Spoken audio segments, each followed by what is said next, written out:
Welcome to the captivating world of the 1930 FIFA World Cup, the inaugural tournament that marked the beginning of a glorious footballing tradition. Set against the backdrop of Uruguay, this tournament laid the foundation for the global spectacle we know today. In 1930, Montevideo, the capital of Uruguay, buzzed with excitement as football teams from around the world descended upon the city.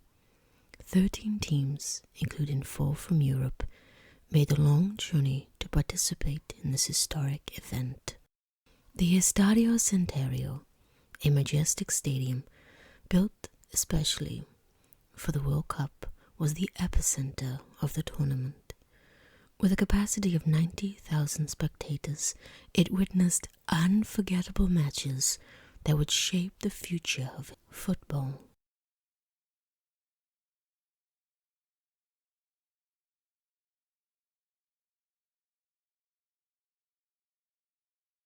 The Uruguayan team, led by their legendary captain, Jose Nazazi, showcased their skill, determination, and home advantage. But beyond their on-field exploits, there were personal stories that captivated. The Argentinian team, filled with stars like Guillermo Stabile and Adolfo Zumelzu, showcased their immense talent throughout the tournament.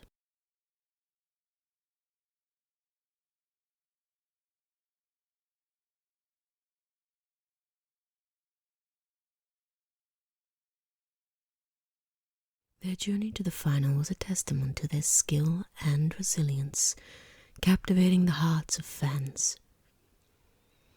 Lucien Laurent of France scored the first goal in World Cup history. It was also the only goal Laurent would score in the 1930 World Cup, while United States goalkeeper Jimmy Douglas posted the first clean sheet in the tournament the same day. Argentina, Uruguay, the United States, and Yugoslavia won their respective groups to qualify for the semi-finals. When in Montevideo for the 1930 FIFA World Cup, the Uruguayans were under strict instructions from Alberto Supici not to leave the team beyond curfew hours. At one point, close to the tournament, Andres Mazzali breached the curfew to visit his wife and was thereafter banned from participating in the tournament by Supici and never played for Uruguay again. His place at the tournament was taken by Enrique Ballesteros of Ramble Juniors. The final was played at the Estadio Centenario on the 30th of July. Feelings ran high around La Plata Basin as the Argentine supporters crossed the river with the war cry of victory or death. Dispelling any uncertainty as to whether the tournament had captured the imagination of the public, the 10 boats earmarked to carry Argentine fans from Buenos Aires to Montevideo proved inadequate, and any number of assorting craft attempted the crossing. An estimated 10 to 15,000 Argentinians made the trip, but the port at Montevideo was so overwhelmed that many did not even make landfall before kickoff, let alone reach the stadium. At the stadium, supporters were searched for weapons. The gates were opened at 8 o'clock, 6 hours before kickoff, and by noon the ground was full, with an official attendance of 93,000. A disagreement overshadowed the build-up to the match as the teams failed to agree on who should provide the match ball, forcing FIFA to intervene and agree that the Argentine team would provide the ball for the first half and the Uruguayans would provide their own for the second. Uruguay made one change from their semi-final lineup. Castro replaced Anselmo, who missed out due to illness. Monti played for Argentina despite receiving death threats on the eve of the match. The referee was Belgian John Langenis, who only agreed to officiate a few hours before the game, having sought assurances for his safety. One of his requests was for a boat to be ready at the harbor within 1 hour of the final whistle, in case he needed to make a quick escape. The hosts scored the opening goal through Pablo Dorado, a low shot from a position on the right. Argentina, displaying superior passing ability, responded strongly. Within 8 minutes, they were back on level terms. Carlos Pucelli received a Ferreira through ball, beat his marker and equalized. Shortly before halftime, leading tournament goal scorer Guillermo Stabile gave Argentina a 2-1 lead. Uruguay captain Nazazi protested, maintaining that Stabile was offside, but to no avail.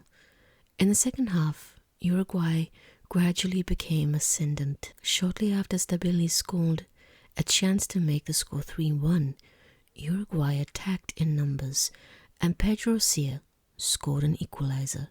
10 minutes later, a goal by Santos Iriarte gave Uruguay the lead, and just before full-time, Castro made 4-2 to seal the win. Langenis ended the match a minute later, and Uruguay added the title of World Cup winner to their mantle of Olympic champions. Jules Rimet, president of FIFA, presented the World Cup trophy, which was later named for him, to the head of the Uruguayan Football Association, Raul Jude. The following day was declared a national holiday in Uruguay. However, in the Argentinian capital, Buenos Aires, a mob threw stones at the Uruguayan consulate. The match saw multiple red cards and instances of extreme bad behavior from both teams. Tempers flared, and the physicality of the game sometimes overshadowed the skill and finesse on display.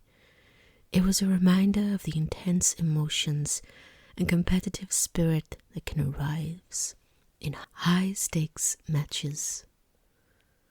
Despite the controversies and incidents in the final, the 1930 World Cup left an indelible mark on football history. It showcased the passion and fervor that the sport can evoke, as well as the need for sportsmanship and respect on and off the field. As we reflect on the stories and triumphs of the 1930 FIFA World Cup, we recognize the pioneers who set the stage for generations of footballers and fans. Their personal stories of determination, resilience, and passion created a legacy that continues to inspire us to this day.